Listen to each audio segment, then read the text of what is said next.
Hello students, welcome to our channel DM maths corner. पिछले lecture में हमने 11th standard का पार्ट 2 का पहला chapter that is complex numbers ये फिनिश कर दिया है। आज से हम उसी पार्ट 2 का सेकंड यूनिट स्टार्ट करने जा रहे हैं जिसका नाम है sequence and series.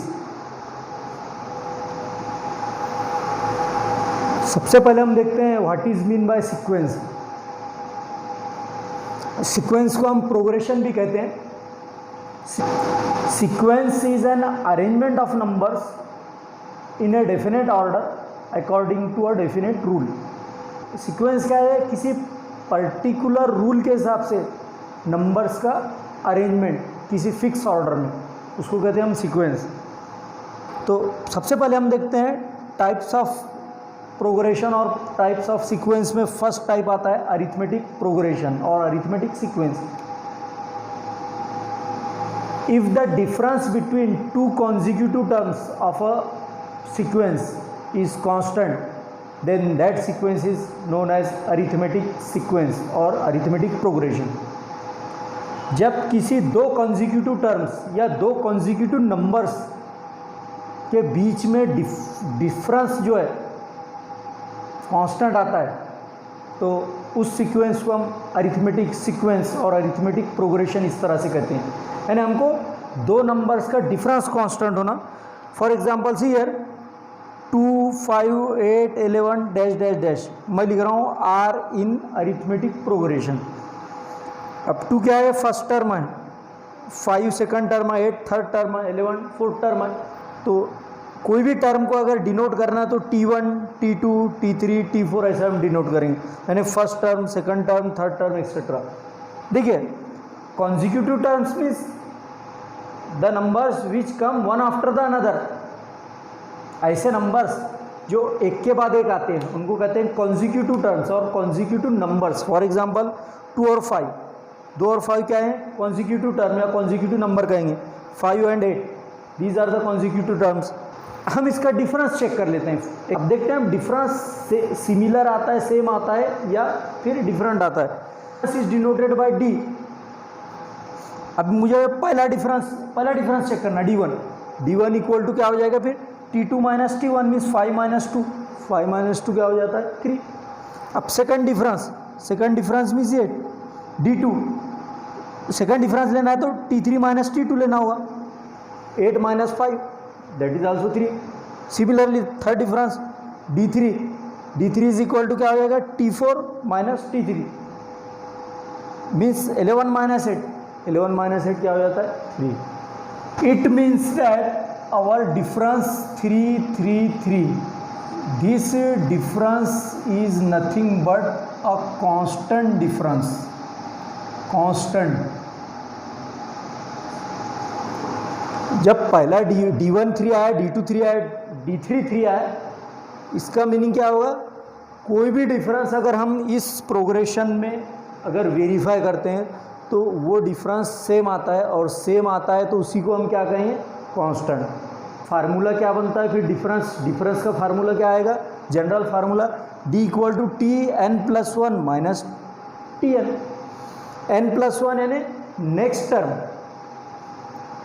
n+1 means next term minus Tn means preceding term, यानी अगला टर्म माइनस पिछला टर्म, उसको हम बोलेंगे डिफरेंस। इसको इन जनरल हम इस तरह से लिखते हैं। उसके बाद आता है nth टर्म ऑफ AP। अगर आपको एक प्रोग्रेशन दिया है उसमें से अगर आपको कहा गया 8th टर्म फाइंड करो, 15th टर्म फाइंड करो, तो उसके लिए हम ये फार्मूला यूज़ करेंगे Tn equal to A plus bracket n-1 into D, जहाँ पर A यानी first term of arithmetic progression and D is the common difference, जो कि हमने अभी ऊपर एक एग्जांपल देगा।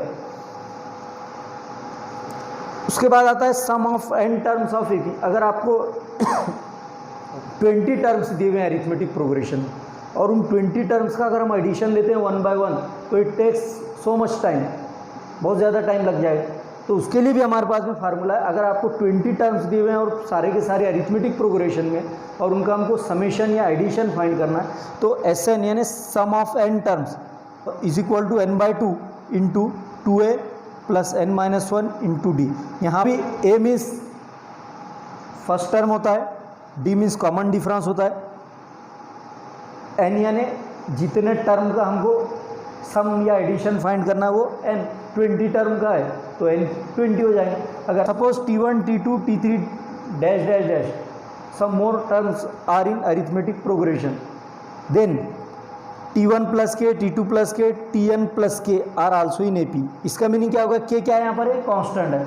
अगर हर टर्म में सेम कांस्टेंट अगर हम ऐड करते हैं, फॉर एग्जांपल k2 है तो t1 plus 2 t2 plus 2 tn plus 2, तो वो नंबर्स जो ऐड करने के बाद में t1 t2 tn में k कांस्टेंट ऐड करने के बाद में जो नंबर्स आएंगे उसका सम आएगा, तो वो नंबर्स भी जो है अरिथमेटिक प्रोग्रेशन में होंगे।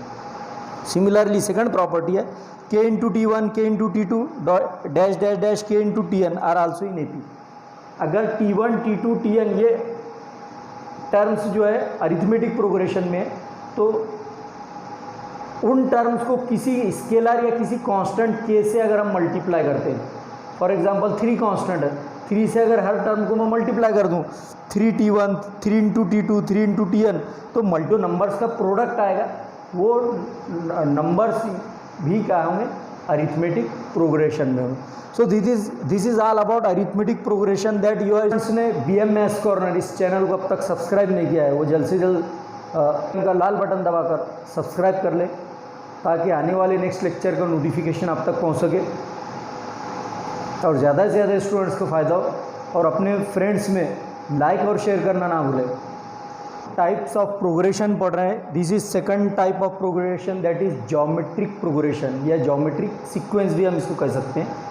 हमने अरिथमेटिक प्रोग्रेशन में देखा वहाँ पे डिफरेंस कांस्टेंट होता है। अब यहाँ पर देखिए if the ratio between two consecutive terms of a sequence is constant, then that sequence is called as arith sequence और geometric progression।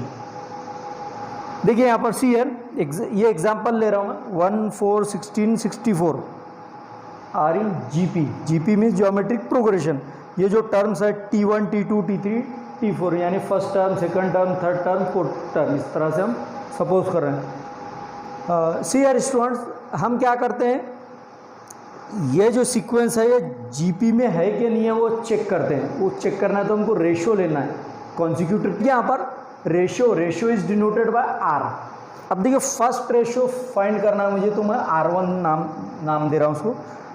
जैसा हम कैलकुलेट करते थे, अब डिफरेंस के बदले में हमको रेशो फाइंड करना है, प्रोसीजर सेम है। डिफरेंस में क्या करते थे हम t2 माइनस t1 लेते थे, अब माइनस नहीं लेना, हमको क्या लेना है रेशो मीन्स अपॉन में लिखना पड़ेगा हमको t2 अपॉन t1। देखिए r1 equal to t2 upon t1 और r क्या है t2 क्या है 4 है और t1 1 है, 4/1 मीन्स 4। अब सेकंड रेशो r2 क्या हो जाएगा t3 अपॉन t2 t3 कितना है 16 अपॉन t2 है 4, 16/4 मीन्स 4 1 ज़ा 4 4 4 ज़ा 16, यानी इसका भी रेशो कितना है 4। नेक्स्ट थर्ड रेशो फाइंड करते हैं हम R3 इक्वल टू क्या हो जाएगा t4 अपॉन t4 कितना है 64 अपॉन 16, 16 1 ज़ा 16, 16 4 ज़ा 64। तो जैसे यहाँ पर देख रहे हैं तीनों रेशियोज आर सेम 4 4 4, और जब सेम है उसी को हम क्या बोलते हैं कांस्टेंट। सेम है मीन्स क्या है कांस्टेंट है, और जब रेशियो कांस्टेंट है तो हम क्या बोलेंगे the numbers 1 4 16 64 dash dash dash are in geometric progression. अब देखिए इसका जनरल फार्मूला क्या बना फिर r equal to Tn+1 upon Tn+1। इसका मीनिंग क्या होता next term upon preceding term, यानी टर्म अपॉन पिछला टर्म ऑफ GP। जिस तरह से हमने nth टर्म ऑफ AP देखा, उसी तरह nth टर्म ऑफ GP का फार्मूला आता है Tn equal to AR⁴n−1। For example here ये जो हमने एग्जाम्पल लिया था GP का, अब इसमें कितने देर आर टोटल 4 टर्म्स। अगर आपको इसका 6th टर्म फाइंड करना है तो उसके लिए ये फार्मूला है Tn इक्वल टू R⁴n−1। या कोई भी टर्म फाइंड करना है 10th टर्म, तो हम ये फार्मूला यूज़ करेंगे जहाँ पर A फर्स्ट टर्म है और R क्या है कॉमन रेशियो है। Sum of n terms of GP, जिस तरह हमने फिर AP में nth टर्म nth टर्म का समेशन फाइंड करने का फार्मूला सीखा, वैसे यहाँ पर जीपी में ज्योमेट्रिक प्रोग्रेशन में भी जीपी के nth टर्म का समेशन फाइंड करना है। तो ये दो फार्मूले, if R is positive and R less than 1, positive तो है वो लेकिन लेस देन 1 है, तो हम ये फार्मूला यूज़ करेंगे S N equal to A into bracket 1 minus R to the power N divided by 1 minus R. लेकिन एक और कंडीशन है यहाँ पर, दूसरा फार्मूला है if R is positive but greater than 1। देखिए दोनों आर पॉजिटिव है, रेशियो दोनों पॉजिटिव है, बट यहाँ पॉजिटिव तो है लेकिन लेस देन 1 है, यहाँ पे ग्रेटर देन 1 है। ऐसा करें तो S N equal to A into bracket R raise to N minus 1 upon R minus 1। बहुत पे अटेंशन ईयर, जिस तरह से हमने अरिथमेटिक प्रोग्रेशन के प्रॉपर्टीज़ देखा उसी तरह ज्योमेट्रिक प्रोग्रेशन के भी 3 प्रॉपर्टीज़ यहाँ पर है। If T1 T2 Tn are in geometric progression, अगर कुछ नंबर्स आपको दिए हुए ज्योमेट्रिक प्रोग्रेशन में तो उसका रेसिप्रोकल भी क्या होता है, ज्योमेट्रिक प्रोग्रेशन ही होता है। 1/T1 1/T2 1/T3 Tn, इसको क्या कहते हैं, रेसिप्रोकल। तो अगर वो नंबर्स को रेसिप्रोकल में लिखा जाए तो वो भी ज्योमेट्रिक प्रोग्रेशन में ही होंगे। फिर अगर उन्हीं नंबर्स को अगर कांस्टेंट के या स्केलर के से अगर मैं मल्टीप्लाई कर दूं, जो नंबर्स हमको यहाँ पर ज्योमेट्रिक प्रोग्रेशन में दिए हैं उनको अगर मैं कांस्टेंट के से मल्टीप्लाई अगर कर दूं तो मल्टीप्लाई करने के बाद जो प्रोडक्ट आएगा वो सीक्वेंस भी क्या होगी, ज्योमेट्रिक प्रोग्रेशन में ही होगी। Similarly T1 to the power n, T2 to the power n, Tn to the power n are also in geometric progression. Means अगर हम एक हर नंबर का सिमिलर nth पावर यानी सिमिलर पावर लेते हैं, for example 1 to the 2, 2 to the 4, 4 to the 8, इस तरह से। अब इसके पावर सबका स्क्वायर से लूँ, ये कैसे है, जीपी में अगर मैं इनके स्क्वायर से लेता हूँ 1 का स्क्वायर, 2 का स्क्वायर, 4 का स्क्वायर, 8 का स्क्वायर, तो देखो क्या होता है, 1 का स्क्वायर 1, 2 का स्क्वायर 4, 4 का स्क्वायर 16, 8 का स्क्वायर 64। देखिए ये आर इन जीपी। पहले ये नंबर्स ज्योमेट्रिक प्रोग्रेशन में दिए गए थे, मैंने सभी का सिमिलर nth पावर लिया यानी स्क्वायर से ले लिया मैंने चारों को। स्क्वायर लेने के बाद ये स्क्वायर लिख लो पहले उनका, यानी हर नंबर का स्क्वायर क्या आता है आप देख सकते हैं। 1 4 ज़ा 4, 4 4 ज़ा 16, 16 4 ज़ा 64, मीन्स रेशो 4 कांस्टेंट है। It means that these numbers are also in geometric progression. Remark means these are the very important things that we have to use in the problems while solving exercise. ये अगर geometric progression के कोई भी 3 numbers हमको find करना है तो उसकी सीक्वेंस इस तरह से आएगी। पहला नंबर a/r, सेकंड आएगा a, थर्ड आएगा ar। फर्स्ट इन जीपी है तो a/r3, a/r, ar और ar3, ये 4 नंबर्स इन ज्योमेट्रिक प्रोग्रेशन। अगर इसी तरह से 5 नंबर्स इन ज्योमेट्रिक प्रोग्रेशन हमको फाइंड करने के लिए क्वेश्चन आए तो हमारे नंबर्स क्या होंगे, a/r², a/r, ar, ar², like this. Similarly ये तो होगा तीनों रिजल्ट्स ही ज्योमेट्रिक प्रोग्रेशन के। अभी अरिथमेटिक प्रोग्रेशन ये क्वेश्चन हमने 10वीं में 10th स्टैंडर्ड में सॉल्व भी किया है। अगर अरिथमेटिक प्रोग्रेशन के 3 नंबर आपको फाइंड करना रहता है तो हम वहाँ पे क्या अज्यूम करते थे, पहला नंबर a-d, दूसरा a, तीसरा a+d। सिमिलरली अगर geometric progression a dot dot dot up to an times है तो हमको यहाँ पर ये समझ लेना है कि वहाँ पर रेशियो जो है 1 है, और उसको हम इस तरह से इन जनरल लिख सकते हैं। सम ऑफ n टर्म्स का फार्मूला ये हो जाता है, in general sum of n terms Sn equal to a into n।